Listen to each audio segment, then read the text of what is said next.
It says on the program that I'm going to make conclusions, but I really would put it a little differently. I think let's just sort of have some reflection on what has happened. Well, first of all, what happened was that Jay Precourt had the idea of having these conferences. He assembled a terrific staff to work on it all, created a place for us, had the snow come just the right amount, not too much. And let's hear it for Jay.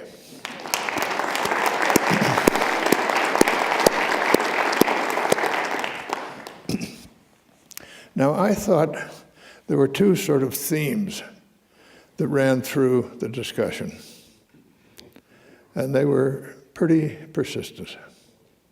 The first theme, our energy future is looking good. There are all kinds of things out there that we can do and are doing that are going to give us energy that's less expensive, that's more secure, and more environmentally friendly. So there's a terrific future out there if we play our cards right. I'm going to come back to that.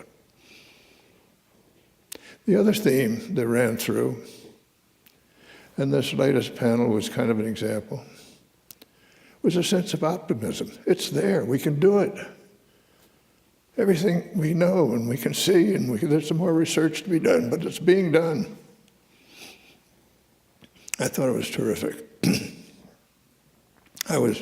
I've been working on these things a long time, as you know, but yet I'm always pleased. I saw that little diagram up there about all the different people working on large-scale storage. I think, wow, if we get to large-scale storage, that's a real breakthrough. So there was this sense of optimism, and as you listen to people, I thought it was justified optimism. It was right. They have reason to be optimistic. Now, can we play our cards right? Well, I think we have a good chance of doing it. And we had a little bit of an example here. Saw those five guys sitting up here in our first day, the governor of Colorado, 3 chief executives, and one of the leading environmentalists around. And what did they talk about? They talked about, well, yes, we're going to drill these wells and so on, and there are problems. What are the problems? Okay, how do we solve the problems? Let's figure out how we do that so that we can undertake this important exercise in a way that doesn't result in something bad. And they did it. Now, I'd like to think that this panel that we had up here was sort of typical. I'm afraid it isn't. But we saw, if you have strong political leadership that knows how to engage and work with people, you have these CEOs that step up, they realize that if something goes wildly bad in their area of work anywhere, it's going to affect them all, so they're willing to pitch in. And then, of course, Fred Krupp is an outstanding person from the environmental community, because some seem to me to be, they love problems and they want to keep the problems going. Whereas Fred says, yes, a problem is out there and I want to get hold of it and understand it and see what I can do about it. And I think that kind of spirit is what we need. We saw an example. It exists. It can be done in this country. And I think as I look around, there's plenty of that in America. So once again, I can sort of underline a sense of optimism. So there's the great future, there's optimism. Now, there are problems, and let me just say a little bit about some of them. I was saying yesterday that I think, and Arun's presentation on the grid was brilliant. I thought it was wonderful. But I think it's a really vulnerable enterprise. It's big, it's really important. It's our lifeline, as he suggested. He showed that little picture of what some people did in San Jose. A lot of damage, we don't even know who did it.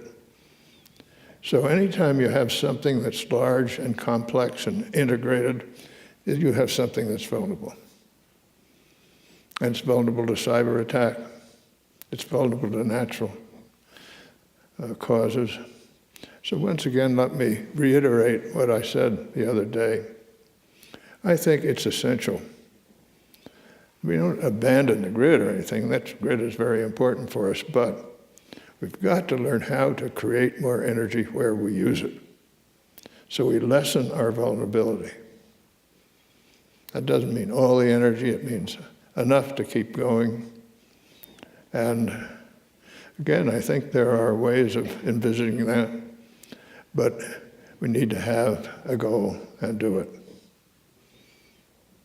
Another thing that came through to me in the same, when we get something on our minds, all kinds of things just occur to you. They don't even have to be very technological. But we get it on our minds, yes, global warming is a problem. Yes, there are things to be done. Let's look around. And there are all kinds of little things that people can do, and it's amazing how a bunch of little things add up to a big thing. But it's just simply the result of having some focus and beginning to get it on your mind. We have at Stanford, we have these national security fellows that come each year. They're one from each of the armed forces, and they're about the lieutenant colonel level. So about 2 or 3 years ago, we started talking to them about energy and what's going on in your armed force. And it was interesting to see the kind of responses and things that can be done just by changing the way you behave. Like, Air Force guy says, well, how do we do if we're going to go to A to B? Well, we figure out how much fuel it's going to cost. We put a little extra on. They say, what the hell, fill her up. Well, when we say that, what are we doing? We're putting more weight on the aircraft. More weight takes more fuel. So let's stop doing that. Just a matter of being conscious of something. And I could give other examples. I think another problem we have is we do have to pay attention to the regulatory regime and get it right. That's what they were doing here with respect to methane releases. I've been very, very impressed, I think I said this the other day, with the regulatory concept in our nuclear power business. And the reason it works is that all the owners of nuclear power plants know that if there is a substantial accident at any one of them, they all will pay a heavy penalty. So they develop this regulatory regime among themselves. They all go around and look at each other's plants. And if something isn't right, they get it fixed right there, then, now. Because the people who are being regulated have a stake in having the regulations work. So we've got to figure how to design a regulatory process that involves people, as we saw the governor did here. And then they have a stake in it, they get it designed, so they want the regulation to be appropriate and work. I suspect another of our problems is to figure out the right balance of how you finance these things. I know Dan Riker has been worrying and thinking about this a lot. But it's a very interesting process to think of where it's appropriate to get government finance, where it's appropriate to get philanthropic finance, and where you begin to move over into where the government drops off and private industry takes up. And we know at one end of the spectrum where you have a commercial enterprise, that needs to be private. And we think it's perfectly appropriate, and it's proven, that the government support for research and development has worked. It's worked in the defense business. It works in the energy. The ARPA has been amazingly productive in the short space of its existence. So that works. It also has the attribute of attracting private money, because when the private sector sees that here's something the government is taking seriously, which means that somehow they're reflecting the body politic, they better take it seriously too. So they're willing to contribute funds. So that's good. Well, then you get something that is where it is. It's a discovery. And it has to be sure that it is actually doable and scalable. And where do you go in that little spectrum between how long that keeps getting support from governmental sources and when you say it has to be something that the private sector picks up and finances? It's tricky. And my caution is that if you go too far in the government finance and you get government too much into commercial activities, there'll be enough occasions when it doesn't work that it's likely to have a backlash back on the whole process. So this is a very tricky thing to administer. It has to be done just right. But it's a problem area that needs to be addressed. Now I have one final suggestion. Maybe this is something for the future, Jay. But I have become something of a nut on the emergence of North America. This is something that's happened, and we hardly know it, but it's really important. I can remember way back when I was Secretary of the Treasury, we had lots of international exchange rate problems we were working on, and I had a counterpart in Canada that we worked, but there was nobody from Mexico.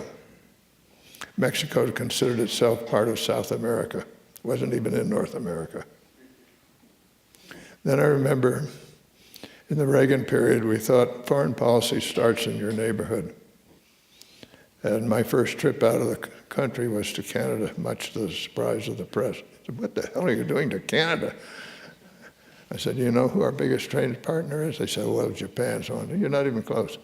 Canada's bigger than all those put together.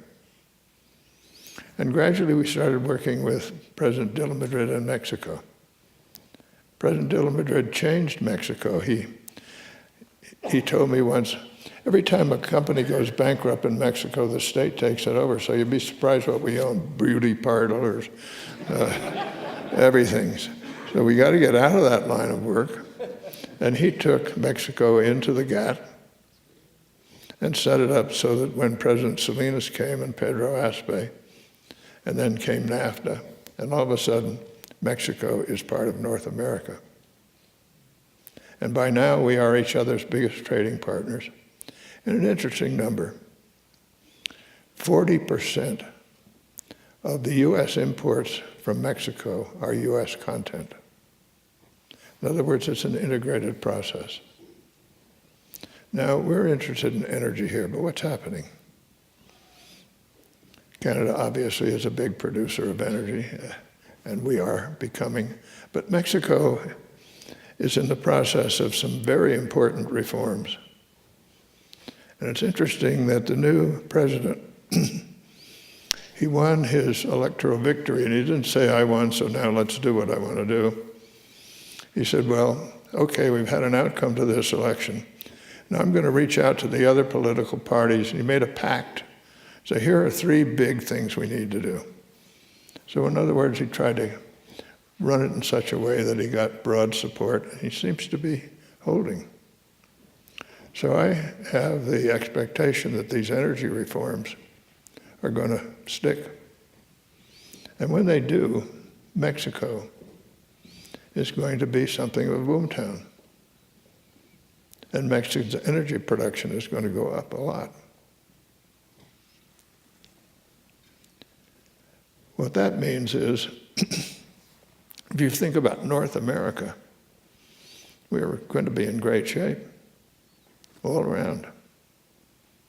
And I might say that last year, the net immigration of Mexicans to the U.S. was what? 0. That's partly a reflection of the fact the Mexican economy is doing better and ours not so good. But also, fertility in Mexico has gone like that. It's now down to replacement level. Maybe it's going to go a little below. In other words, this big continuing flow of young Mexicans isn't going to be there anymore pretty soon.